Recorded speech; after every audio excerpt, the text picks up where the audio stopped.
Olá, estamos começando mais um programa na Seara do Mestre, um encontro com Jesus. Por aqui, toda semana, um ensinamento do Evangelho de Jesus esclarecido à luz da doutrina espírita, para nos auxiliar, na nossa reforma íntima através das reflexões extraídas da interpretação do Evangelho. Para a nossa conversa de hoje, o trecho selecionado, ele está no Evangelho de Mateus, ainda lá no Sermão do Monte, capítulo 5, versículo 43 e 48. E o material Aprendizes do Evangelho vai nos auxiliar na compreensão dessa passagem. E vamos à passagem então. Ouvistes que foi dito: amarás o teu próximo e odiarás o teu inimigo. Eu, porém, vos digo: amai os vossos inimigos e orai pelos que vos perseguem. Desse modo, vos tornareis filhos do vosso Pai, que estás nos céus, porque ele faz nascer o seu sol igualmente sobre os maus e os bons, e cair a chuva sobre os justos e injustos. Com efeito, se amais aos que vos amam, que recompensa tendes? Não fazem também os publicanos a mesma coisa? E se saudais apenas os vossos irmãos, que fazeis demais? Não fazem também os gentios a mesma coisa? Portanto, deveis ser perfeitos, como o vosso Pai Celeste é perfeito. A citação acima, ela nos faz refletir sobre o amor e a amizade que nutrimos pelos nossos amigos. O amigo que desenvolve o papel de companheiro de todas as horas, que suaviza as nossas dores, que embalsama as nossas feridas, sendo sempre indulgente e tolerante para com os nossos erros. Mas o mestre nos pergunta: se amais só os que vos amam, que recompensa tereis? Qual é a virtude de amar apenas quem nos ama? O mérito não está em amarmos os nossos amigos, e sim em amarmos os nossos inimigos. São esses que nos impulsionam ao progresso espiritual quando nos apontam os nossos erros através da crítica e nos propiciam uma oportunidade de aprendizado. Jesus deu-nos os exemplos, manifestando amor e perdão aos seus perseguidores. Entretanto, sabemos que não podemos amar os inimigos com a mesma intensidade que amamos os nossos amigos. As leis físicas, por meio das forças de atração e repulsão, nos esclarecem quanto às sensações contrárias que sentimos à aproximação de um amigo e à alegria de um encontro e uma certa aversão quando sentimos a presença de nossos desafetos. O companheiro divino não quis ensinar-nos que devemos ter pelo inimigo a mesma ternura e confiança que temos pelo amigo, como também a mesma satisfação em estarmos juntos. Entretanto, ele quis nos dizer que não devemos alimentar em relação a eles, um sentimento de ódio, de rancor e o desejo de vingança.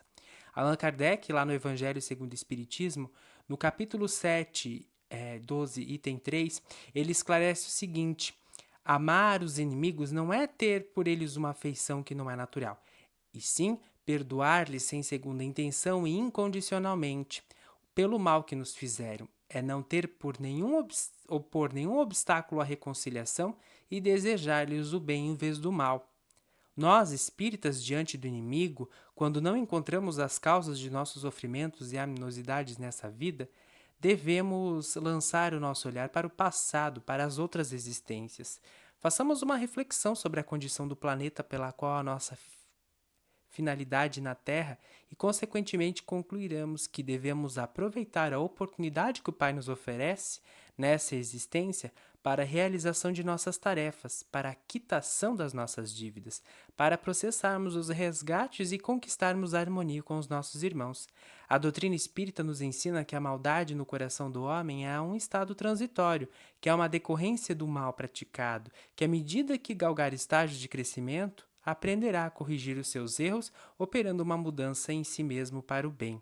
Lá no Evangelho dos Humildes, no capítulo 5, item 44, Eliseu Rignotti nos diz que o ódio liga pelos laços do sofrimento, ao passo que o amor une pelos laços da felicidade. A morte não nos livra dos inimigos como não nos separa dos amigos. Quando alimentamos o sentimento de amor em nós, conquistamos o sentimento de alegria, de felicidade. E quando fortalecemos as correntes do ódio, caminhamos em direção ao sofrimento e à dor. Sabemos que com o desencarne não nos livramos dos nossos inimigos e que a lei de reencarnação diz que os espíritos que se odeiam ou que são credores podem encarnar no mesmo grupo, para que através da convivência do dia a dia, dos trabalhos realizados em conjunto, das alegrias e das tristezas, tenham a oportunidade e a bênção de transformar aqueles sentimentos em uma amizade fraterna. Assim procedendo, nos livramos de um pesado fardo, resgatando as nossas dívidas. Como Deus é bom, né? De nos proporcionar essas oportunidades. Nós vamos para um pequeno intervalo e voltamos na sequência com a mensagem de Emmanuel e a conclusão da reflexão de hoje. Voltamos com o programa Na Seara do Mestre, um encontro com Jesus, e, como de hábito, vou ler uma mensagem do Emmanuel para auxiliar a nossa reflexão. A mensagem intitulada Razões para o Amor aos Inimigos. Ela foi publicada na revista Reformador. Os inimigos, queiramos ou não, são filhos de Deus, como nós, e consequentemente nossos irmãos, para quem Deus providenciará recursos e caminhos dentro da mesma bondade com que age em nosso favor. Temos muito a dever aos amigos pelo estímulo com que nos asseguram êxito na vida, mas não podemos esquecer que devemos bastante aos nossos inimigos pelas oportunidades que nos proporcionam no sentido de retificarmos os próprios erros. O adversário é mais propriamente aquele que sulca a nossa alma, a feição do lavrador que cava na terra, a fim de que produzamos na seara do bem. O amor pelos inimigos dá-nos-á excelentes recursos contra o desajuste circulatório, a neurose, a loucura ou a úlcera gástrica, sempre que estejamos em tarefa no corpo físico. Orando em benefício dos que nos ferem, evitamos maiores perturbações em torno de nós mesmos. Uma atitude respeitosa para com os adversários nunca nos rouba tempo ao serviço. Amando aos inimigos, entregando-nos sinceramente ao juízo de Deus com as melhores vibrações de fraternidade, eliminamos 90% dos motivos de aflição e aborrecimento.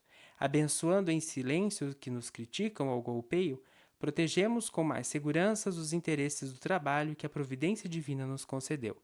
A serenidade e o apreço para com os inimigos são os melhores antídotos para que as preocupações com eles não nos destruam. O amor pelos inimigos não nos rouba a paz da consciência, na hipótese de serem malfeitores confessos, porque, quando Jesus nos diz, ide reconciliai-vos com o vosso adversário, ele nos ensina a fazer paz em nossas relações. Como não é justo privar tranquilidade uma criança ou um doente, mas em um trecho algum do Evangelho, Jesus nos recomenda cooperar com eles.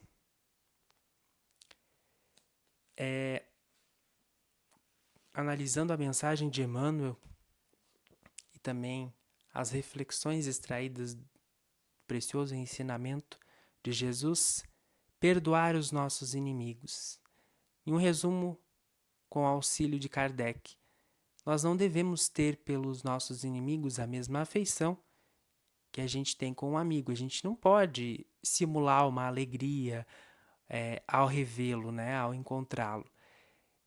Então, como amar o inimigo?